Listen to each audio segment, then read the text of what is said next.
Welcome to the living room. I'm your host, Robin May. Today's show is a good one. Now, I know I say that every episode, but each time it's true. During today's episode, we're going to get educated on fibroids, fertility, and food. Listen, ladies, so many of us struggle simply due to a lack of knowledge. And I want to make sure we know what we're dealing with so that we can get a plan to deal with it. With that in mind, I have a few special guests for you today. First up, back by popular demand, my soror and friend, Dr. Julianne Burt. Dr. Julianne is an amazing OBGYN that is making waves in the healthcare industry. After my conversation with Dr. Ju, we will chat with my friend Jan Tolles. Jan is a nutritionist who's going to help us understand the impact of what we eat and its impact on our health. And then I have a special treat. During my intentional coaching moment, my sister friend Quita is going to come and share with us about a special project she is working on and her commitment to empowering women in the area of their fertility. See, I told you this was going to be a good one. Now, before we go into the living room, if you haven't already, make sure you join the private Facebook group where we continue the conversation immediately after the show. The information for the after show can be found on your screen. And as always, I want you to reach out to your circle. Text everybody, your mom, your sister, your girlfriends. And I want you to invite them on this journey with you. Amazing women connect with other amazing women. So let's not do this by ourselves. All right, ladies, let's go into the living room.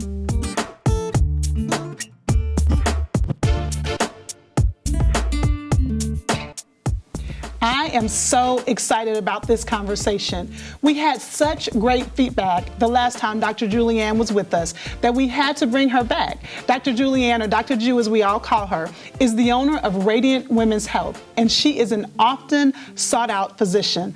I cannot wait to have her help us to navigate this conversation. Welcome back to the living room, Dr. Ju. Thank you for having me. Okay, let me tell you, I am a student today. Like, I really personally, without getting into too much of my business, need this information. So let's get right into it, okay? Let's start off. My girlfriends and I were talking about this conversation, and the first thing we wanted to know, what is a fibroid? Like, what is it? Okay, so fibroids are considered tumors, benign tumors. Mm-hmm. They are not a cancerous growth, but they are problematic growths that happen within the uterus. They grow from the uterus because that's where they stem from. Okay. Now, is there a cause for it? Like, is there a cause that, first of all, I think this is the question I have. Mm-hmm. I told you I'm a student today. Everybody has fibroids? No. Okay, so what causes it? No. So let's go back to the uterus. Okay. For women, the uterus is, of course, we call it the womb. Mm-hmm. And there's two parts to the uterus. The upper portion, that's where we carry pregnancies, that's where we bleed from on a monthly basis, and the bottom or the neck is considered the cervix. Okay. The upper portion of the uterus is made up of muscles. That's what a fibroid is. It's an overgrowth of the muscle. Okay. Not every woman has that. Okay. Okay, so what are the symptoms? Like, how would a woman know that this might be what she's dealing with? Okay, great question. Abnormal uterine bleeding. Okay. And pelvic pressure. Okay. Now, there's different variations of that, the way a woman may experience it. Okay. But let's go to abnormal uterine bleeding. We've all learned at some point in elementary or junior high, hopefully at least by ninth grade, we learn about our menstrual period and what normal is. Okay. And normal, we historically say, is about 7 days long. Uh-huh. And the heaviness of the flow should not be something that you have to wear 2 overnight pads during the day. Uh-huh. And there are a lot of women who experience that. So when a woman has a change in her normal pattern, that should alert her, and she should seek some help for that. Pressure may be, just during my menstrual cycle, I just feel heavy, or they have pain. And you could have pain with the period, or you could have pain outside of the period. Okay. You're already helping. Like, I need to run to your office. Okay. Now, this is another question my girlfriends and I were talking about because we were sharing very transparently. Mm-hmm. Can fibroids cause a little pain when you're intimate with your mate. Absolutely. Okay. We call that dyspareunia. Okay. And here's the reason why. Fibroids, I describe them as being a part of growing from the muscle wall, but they also can be on the outside of the uterus itself, attached to the uterus. But I tell my patients, think about Mickey Mouse.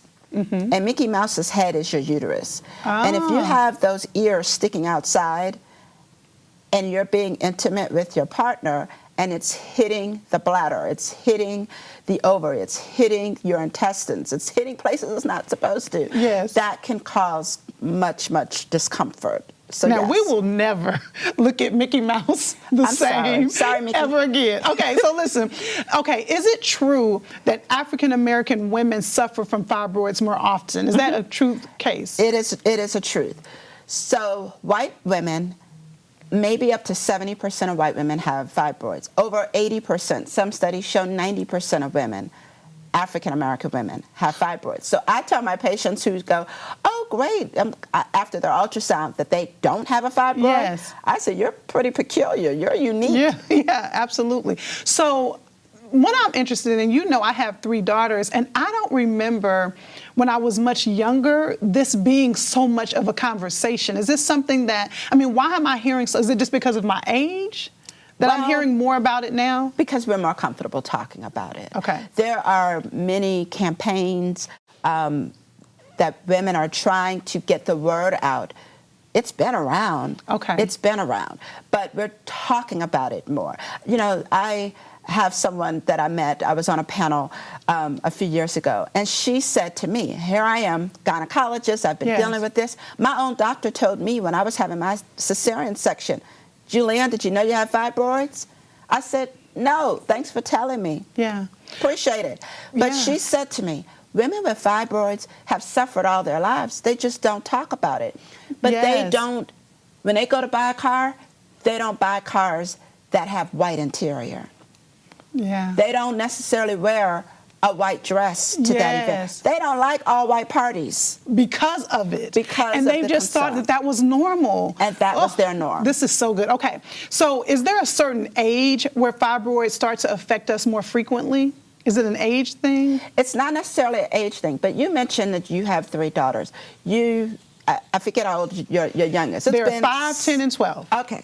So 5 years ago, if your doctor never said that you had fibroids on ultrasound, doesn't mean you could not have developed one now. And I find that often. Okay, that's what I was wondering. Okay, now let's talk really quickly about fertility and fibroids. What is the impact for women who desire to have children? Okay, good question. So when we're thinking about fertility, fibroids, the concern for fibroids is not necessarily the first line. Like I said, I had my children and I have fibroids.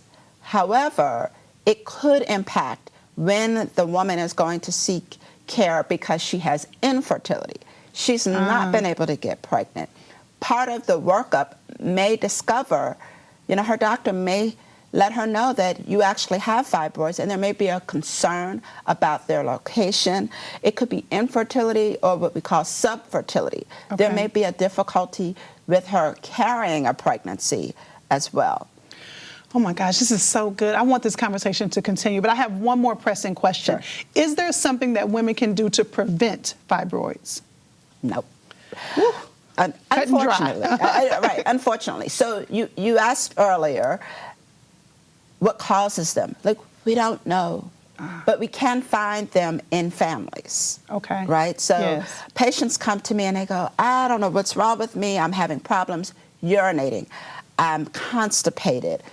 Maybe pain with intercourse or pain with her period. I just don't understand what's wrong with me. As soon as she lays back on the table, I see this nice little pooch. And I go, what is that? Have you been feeling that? Oh, I just thought I was gaining a little bit of weight. I'm going to tell my husband that pooch might be fibroids. But it may just be. It may just be. And we have learned as women to live with it. We learn to live with pain. We've been bleeding since, 9, 10, 11, 12. Exactly. We went to school with the pain. So as we get older, we just adjust with the pain. That's a whole word right there. We've adjusted to the pain. Okay, before we go, what is one thing you want women to know about this conversation? What is the one takeaway that we all need to know? Options. Yes. Treatment options. This is not the 1970s or even 80s where everyone needs to have a hysterectomy. Yes. Now, I am a GYN surgeon. Okay. Like a doctor said to me once, I make my money doing surgery. Yes. But that is not the answer for everyone.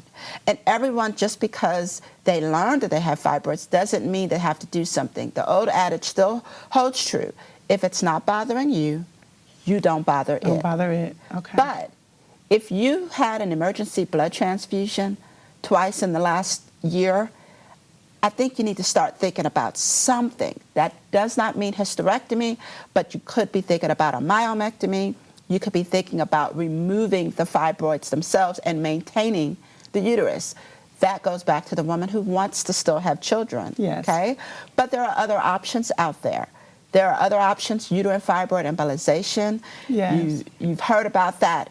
That's a way for a woman to maintain her uterus without giving up too much time, finances. Yeah. I mean, there are a lot of different ways for a woman to manage it. So you need to seek care from a gynecologist and say, hey, what can work for me? I told you guys I was going to be a student today. I hope the questions that I was asking for myself have helped you. Dr. Julianne, thank you for being in the living room again.